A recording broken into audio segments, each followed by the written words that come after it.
Please put your hands together for Emily Tremouf, Nikki Lilly, Patricia Bright, and Lucas Sika.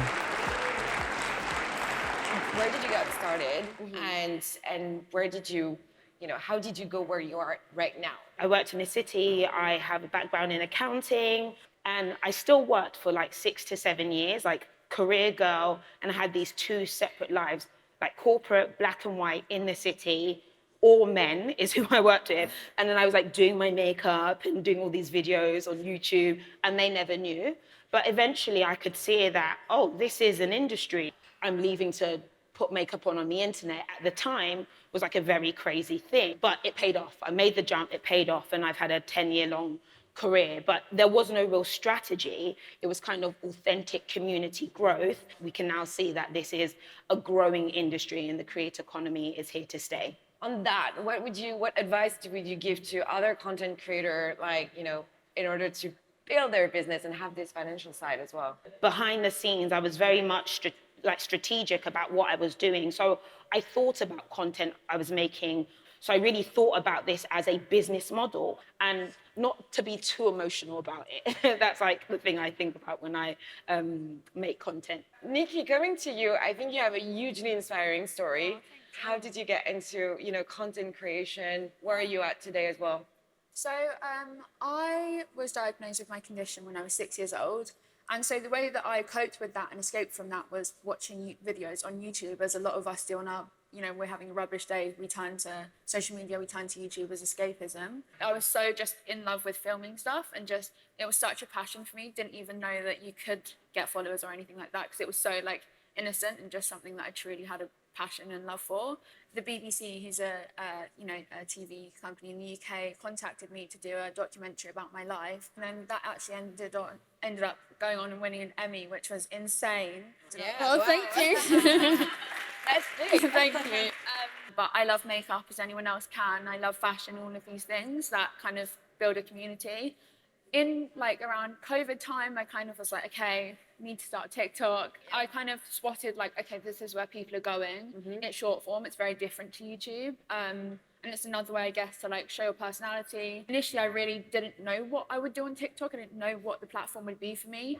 And so I kind of tried a lot of things that I enjoyed. So I did some fashion content, did some makeup stuff. You have to think about the way that you share things, because I think ultimately people want to be engaged. So it's then thinking about, okay, it's like a 15-second, 1-minute video. How can I make it count? I did quite a lot of videos without talking, so I had to let the videos and the content speak for itself. I'm doing makeup, I have a visible difference. That's kind of what sets me apart.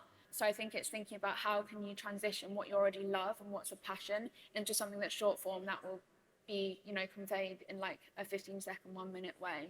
It's so trial and error. Yeah. I think practice is everything. It's an evolution, it's an actual progression. So also see what people engage with, people don't. I think it has to be a mixture of seeing what works and what people enjoy, but also what you enjoy. It's practice, it's trial and error, it's a process, How do you manage to be authentic while you're actually promoting products? But also, at the end of the day, you have a business and you need to earn from what you guys are doing. If you're a creator, you like to talk about stuff, you like to put yourself out there. So fundamentally, part of my personality is the fact that I love talking about products. That's what I literally came online doing. And I'm a purchaser. It's like, tell me the details about that. Let me watch that ad. I'm buying it. And then I'm going to tell all my friends, I bought this thing. It's absolutely amazing. So it was easy for me to come online and kind of share what I love, because I truly cared about it and connected with it. And then I kind of just did whatever I wanted to do. And lo and behold, I had the most amount of engagement and clicks and monetization when I just did what I really felt I wanted to do. You had the freedom to select what you wanted. Yeah. I totally agree with that. I think, especially if you build an audience, they can also see when what you're talking about is something that you actually care about and makes sense. Being honest and transparent is everything, and choosing brands that you actually are passionate about and will make sense for you to be talking about. So for example, if you do makeup content and then you're working with a makeup brand, that's something that's so easy for you to talk about and implement, because it's something that you're passionate about and you love. People realize that, especially these days, that this is a job and we have to make money from it, and a big way is through doing those brand deals and those contracts and things like that. And so I think they respect that, but I think it's all about, starting with leading with honesty and leading with transparency. Emily, you worked, both on brand agency side as well. How has the industry evolved? When I first came into this, it was really tricky to even convince brands to invest in influencers. So, we've come a long way. And now, as Amazon, we're putting on this huge event for creators. It's a really nice sort of 360 moment looking at how far we've come. I think the industry is evolved in the sense of validating how and why we should partner with creators. And before, working with creators was really seen as like a nice to have kind of add-on. Maybe we'll do a creator campaign on top of, TV and other stuff. And now it's just a must-have.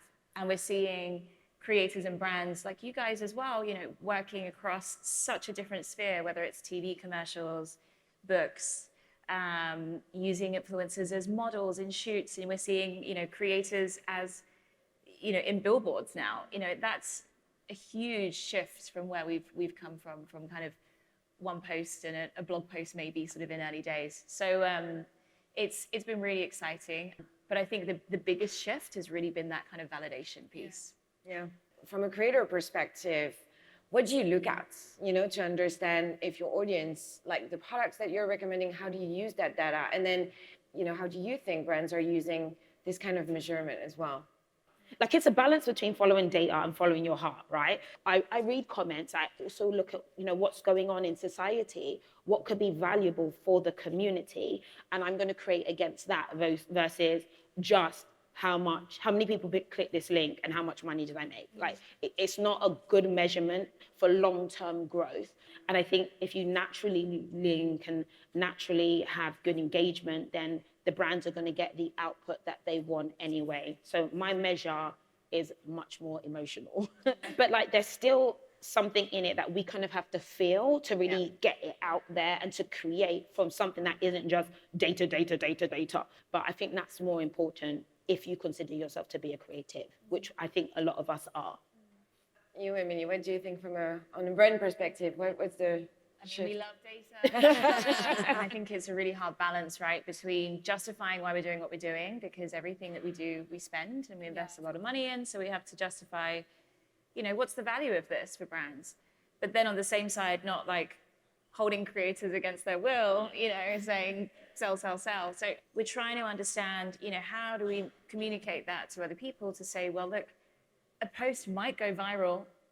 It might also sell out of a product, but sometimes it's really hard to predict when and what that will be. The biggest thing now that we see is the strength of the community, and the relationship with the community is where you see the best results. And sometimes that isn't, based on follower count or... It is not. I want to say it out loud. It is not. Yeah. It's super interesting to see the shift and how we can, manage and balance. And that's also the reason why we're doing this kind of, events to meet all our creators, because behind the data, there are people. Patricia, you've worked with Amazon for a few years now. Can you tell us a bit more about kind of like your experience? It was great because they really gave me freedom and also guidance. Creating something myself was a really, really good journey into working out what my community wanted. And I think this is, for most creators, if you've got an engaged audience, they actually want things that you create. And I think that's just where the world is probably going to be going as a creator.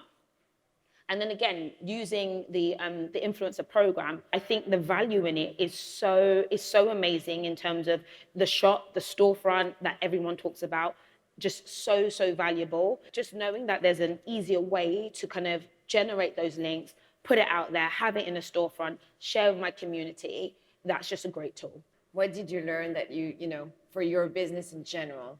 So finding good partners who care about your journey is super important. So I definitely had that with The Drop. There was so much freedom, but we worked together and that I didn't feel constrained. So that was absolutely amazing. When it comes to like the influencer program, I've been around for quite a long time. So people come to me to be like, okay, how can I monetize a bit more? So I think that's why you use me as a voice, and I really appreciate that. I think Nikki would love to hear a bit more as well from you. I know you've transitioned as well from like social media to more traditional channels recently, like TV and writing a book. For me, I started off doing the documentary. ultimately mainstream media and TV isn't what it used to be. Not everyone logs on to TV every night and watches something. It's like, okay, I'm going to watch YouTube. I'm going to watch, another streaming platform. So I think it's definitely in the future to see more people from social media on TV. But would I say it's the future? I mean, I think there's a lot of people that TV wouldn't work for them. So I think it really just depends on the direction that you want to go in. Yeah. But even like with the book, like that was something that made sense because of what I was doing the book about. I think a lot of the opportunities in social media will arise for you, and you want to just say yes to everything, but it's just making sure that it makes sense and it's an area you feel comfortable in, pursuing. Again, on the brand side, I think, Emily, what advice would you give to creators here who wants to partner with, on more project, but also with more brands? I think the first thing I would say is take the time to think about what about this brand aligns with me?